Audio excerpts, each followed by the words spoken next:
Guest. நான் வந்து ரத்த தானத்தை பற்றி பேச போகிறேன். நான் என்ன சொல்லுவேன்னா, ரத்த தானம் நம்ம காலேஜில் கேம்புக்கு கூப்பிடுவாங்க. அப்போல்லாம் நம்மளே சொல்லுவோம், இந்த மாதிரி எனக்கே ரத்தம் இல்லை, நான் எப்படி போய் கொடுக்கலாம் அப்படின்லாம் பேசி கலாச்சிட்டு இருக்கோம்.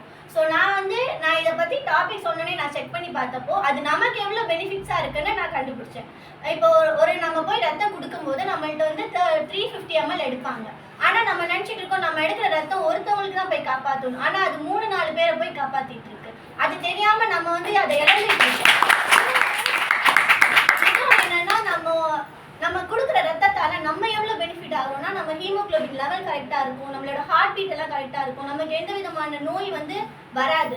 நம்மள்ட்ட இருக்க அயன், அதிகமான ரத்தத்தில் அயன் இருக்கிறத தான் நம்ம போய் ரத்த தானமாக கொடுக்குறோம். அதனால நமக்கு தான் நிறையா நன்மைகள் கிடைக்குது. மற்றவங்களுக்கும் ஹெல்ப் பண்ண மாதிரி இருக்கும், நம்ம உடம்பு நம்ம பார்த்த மாதிரி இருக்கும். இன்னொன்று என்னன்னா, நம்மளோட ரத்தம் கொடுக்குற ஏஜ் 18 to 65 years இருக்கிறவங்க ரத்தம் கொடுக்கலாம். இன்னொன்று ப்ரெக்னென்ட் லேடிஸோ இல்லை பீரியட்ஸ் டைமில் இருக்கவங்க இல்லை ரொம்ப டிசீஸால் பாதிக்கப்பட்டவங்க அது கொடுக்கக்கூடாது. மற்றபடி நம்ம நார்மலாக இருக்கிற எல்லாருமே 3 மாதத்துக்கு ஒருக்கா ரத்தம் கொடுக்கலாம். ஒரு ஆணாக இருந்தால் 4 வாட்டி கொடுக்கலாம், பெண்ணாக இருந்தால் 3 வாட்டி கொடுக்கலாம் ஒரு வருஷத்தில். இது கொடுக்கறனால நம்ம மற்றவங்களையும் காப்பாற்றிக்க முடியும். இப்போ யாருனே தெரியாத ஒருத்தவங்களுக்காக நம்ம ரத்தம் கொடுக்கும்போது ஒரு ஜாதி மதம் இன்னும் எதுவுமே தெரியாது. ஆனால் நம்ம உடம்புல இருக்க ரத்தம் அவங்கள போய் சேருது. எல்லாமே நல்லா இருக்கு, போய் அவங்க நல்லா இருப்பாங்க அப்படின்னு நம்ம நினைச்சுக்கணும்.